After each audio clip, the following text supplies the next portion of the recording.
On this episode of Infowars News Blitz, Mueller closes grand jury probe into Clintons in 2005. Twitter censors Eric Trump's Drudge tweet, and Savage says civil war will happen if Trump is taken down. That and a lot more, so stay tuned.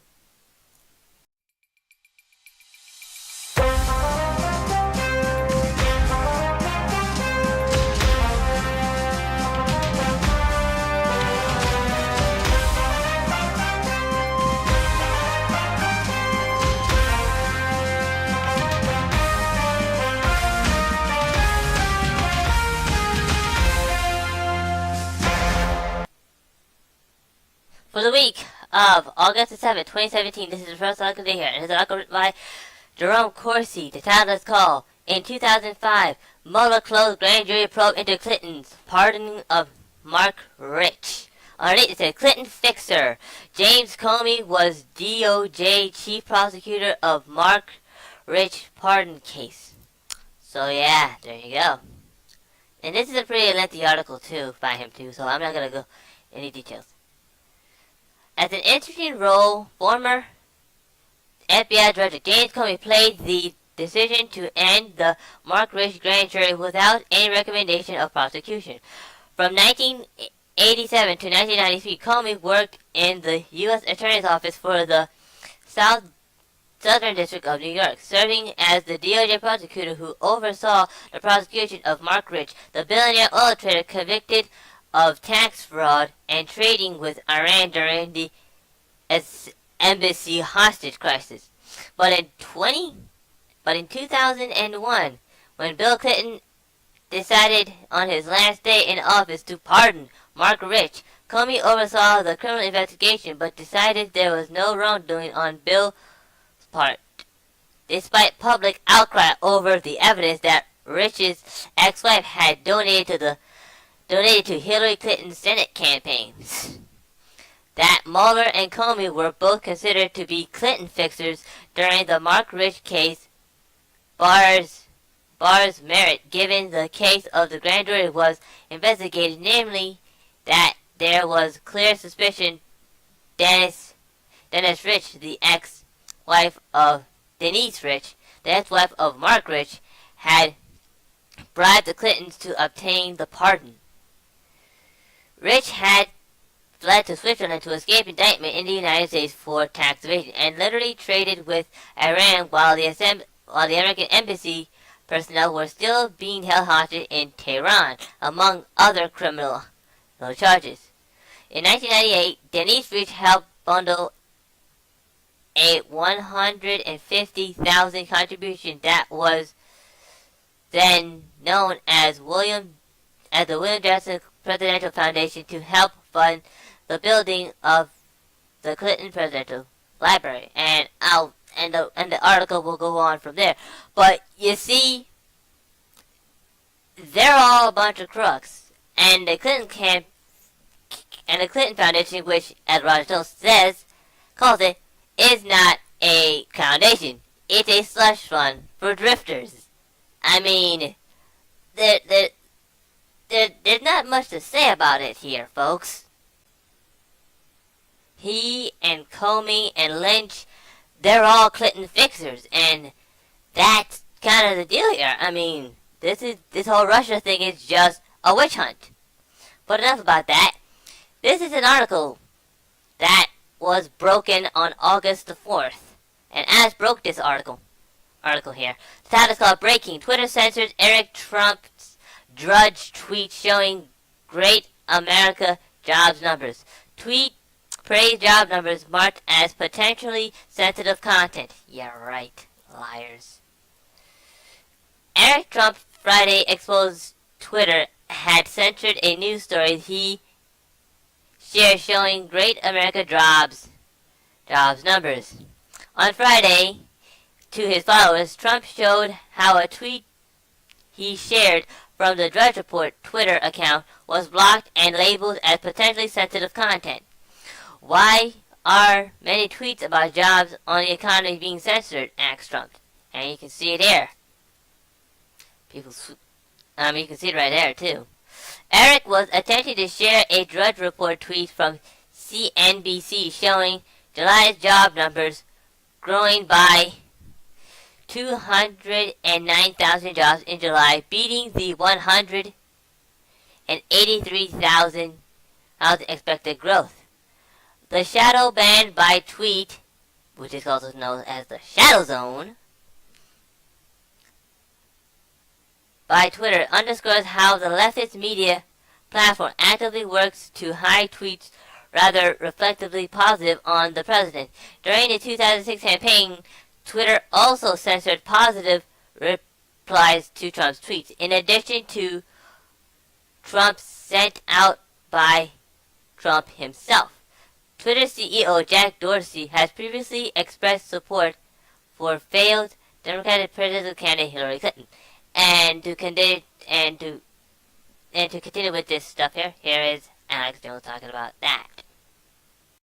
And Twitter said this is potentially sensitive or hateful material and deleted it and will not let you see it. It's all starting, just what Sarnovich was saying, the announcements of the censorship on Facebook, Google, Twitter. We'll put it on screen for TV viewers. We're retweeting it. We were able to find the deleted tweet. People had already screenshotted it. We can put it on screen. Go down and tab right there on the bottom of Eric Trump. I was just doing it during the break. Just take your cursor. There it is. Drudge Report.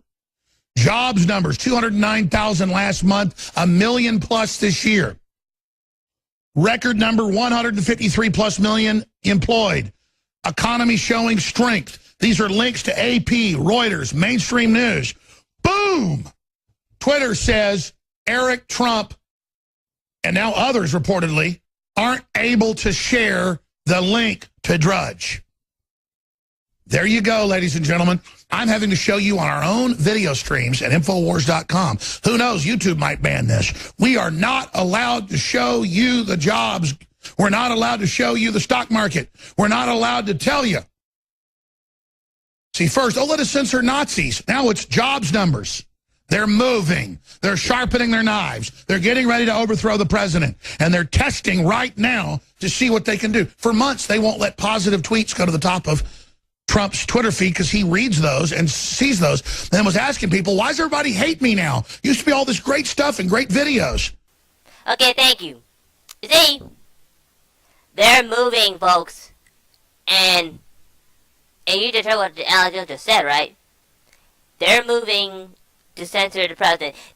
Heck, they've even already tried to ban all of his stuff, any good stuff about the president, and they're pretty much, and the people that are working for that, they're blocking you, Mr. President. And I, for one, thinking that they may remove this president in the upcoming days, which I will get into more in the last article I will be covering. And here we are, folks, the final of the day here, and it's an article written by Kit Daniels. The title is called Savage: Civil War If Trump is Taken Down. Americans, not Russians, elected Trump. Millions of Americans will revolt if the globalists remove Trump from office or render him powerless, reports radio host Michael Savage warned. Americans cannot even resort to mob violence because they have nothing to lose. They are finally aware of the fact that they have been tricked by their society and that no matter how hard they work as middle-class people, they have nothing to gain, the Savage Nation host said Friday. That's what's going to happen in this country, he pointed out. You have yet seen mob violence in this country. You've seen mob violence ingested by George Soros mobs, but you haven't seen anything I'm telling you is coming in this country. You haven't seen the Day of Locusts yet. Haven't seen the Day of Locusts yet? Savage referred to the 1939 novel, The Day of Locusts, which analyzes the violent rate of Americans who slaved away their entire lives only to realize that the American dream was impossible for them to achieve. When Eddie finally gets up and says that That's the end of the road, and Eddie's eyes turned red and blood is in his eyes. Eddie will turn his society upside down, the Savage Nation host said. And if the left takes Trump down, well, through Mueller or through any other source, and denies Eddie his vote, there will be a civil war in this country, which they actually want. I'm warning you, all of you leftists who think you're going to steal our vote, you're wrong. But if you do the next step and steal our president, I warn you, you haven't seen nothing yet, he added. You haven't seen the day of locusts in this country. Unfortunately for the individual living in this new system, it will also require authoritarianism, centralization, control over all aspects of life, from cradle to grave, wrote Patrick Wood in his book Technology Rising. And he's right. I mean, everyone tried to ask the question yesterday, what's going to happen if they get rid of Trump? People are going to lose it. And if they think they're going to get away with this, you got nothing coming, pal. The American people are not going to go quietly into the night. And Brennan and McMaster's and everybody that was put up to this, that the globalists put them up to this, there's gonna be some heads on spikes. If I grant you right now, there will be heads on spikes. That cue ball McMaster think he's a joke. Trust me, you're gonna really find out what it's like to have a whole country after you, pal. Just wait and see. Well, that's all the articles I have for you today. If you'd like to read more about these articles, please go to the link below or go to Infowars.com or PrisonPlan.com. They can find hundreds of articles that I have read for you today. This is the Infowars News Blitz. I'm InfoGutter. I'm from Freedom Reader number 3. Please like, subscribe, and donate. Bye-bye.